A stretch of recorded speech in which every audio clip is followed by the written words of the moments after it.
La friend zone. C'est un terme souvent utilisé pour décrire une situation où une personne a des sentiments romantiques pour une autre, mais ces sentiments ne sont pas réciproques.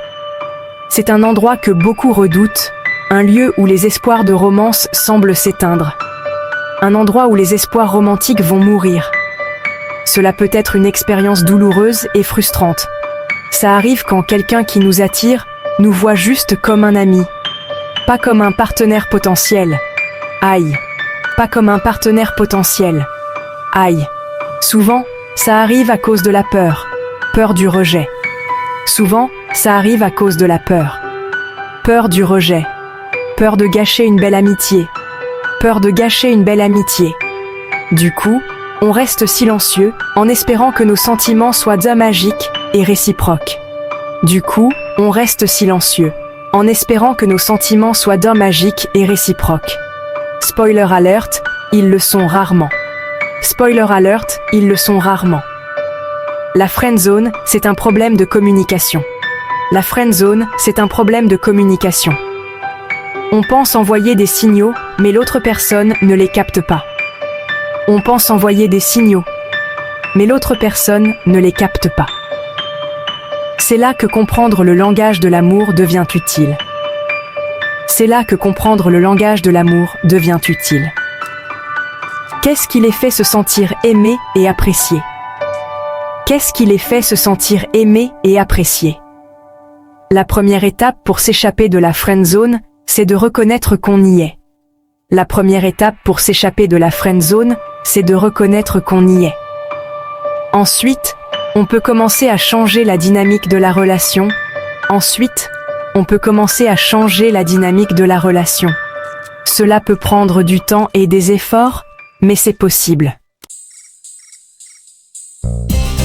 Comment savoir si on est dans la friend zone? C'est une question que beaucoup se posent. Voici quelques signes courants, des indices qui peuvent vous aider à comprendre. Ils parlent constamment d'autres personnes qui les intéressent. Cela peut être un signe révélateur. C'est leur façon de dire « Je ne suis pas intéressé par toi romantiquement ». Ils ne veulent pas vous donner de faux espoirs. Vous êtes la personne de référence pour les conseils amoureux. Ils viennent toujours vers vous pour des conseils. Ils vous voient comme un ami, un confident, pas comme un partenaire potentiel. Vous êtes leur épaule sur laquelle pleurer. Ils vous invitent constamment à sortir en groupe. Les sorties en tête-à-tête sont rares. Avez-vous déjà eu un rendez-vous en tête-à-tête?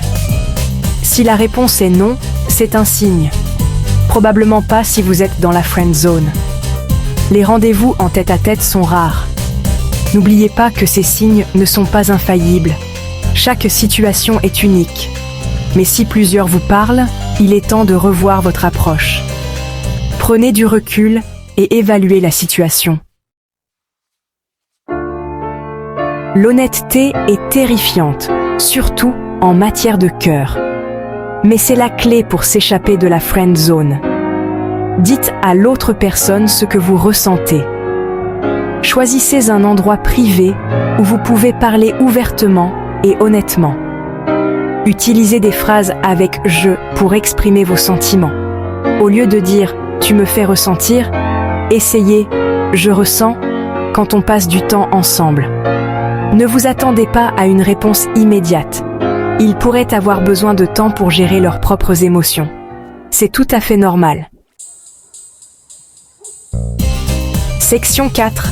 Construire une connexion plus forte. Bien que l'honnêteté soit cruciale, les actions parlent souvent plus fort que les mots. Montrez un intérêt sincère pour leur vie, leurs rêves et leurs passions. Posez des questions et écoutez attentivement leurs réponses. Découvrez leur langage amoureux. Apprécient-ils les mots d'affirmation, les services rendus, les cadeaux, les moments de qualité ou le contact physique? Planifiez des activités qui correspondent à leur centre d'intérêt. Cela montre que vous êtes attentif et que vous voulez créer des expériences partagées. Section 5. Gérer le rejet avec grâce. Le rejet fait mal, il n'y a pas moyen d'y échapper. C'est une expérience universelle que tout le monde traverse à un moment donné de sa vie. Mais il est important de se rappeler que votre valeur ne dépend pas des sentiments de quelqu'un d'autre. Vous êtes précieux et unique, indépendamment de ce que les autres peuvent penser. Donnez-vous le temps de guérir. La guérison est un processus qui nécessite patience et bienveillance envers soi-même. Ne refoulez pas vos émotions. Exprimez-les de manière saine, que ce soit par l'écriture, la parole ou d'autres moyens créatifs. Parlez à un ami ou à un membre de votre famille en qui vous avez confiance. Leur soutien peut être inestimable dans ces moments difficiles. S'ils veulent rester amis, respectez leurs décisions. L'amitié peut parfois être une belle alternative à une relation amoureuse. Cependant, il est normal d'avoir besoin d'espace pour gérer vos émotions. Prenez le temps qu'il vous faut pour retrouver votre équilibre. N'oubliez pas qu'il y a plein d'autres poissons dans la mer. Chaque fin est un nouveau départ, une opportunité de rencontrer quelqu'un de nouveau. La bonne personne sera réceptive à vos sentiments. Continuez à croire en l'amour et en vous-même.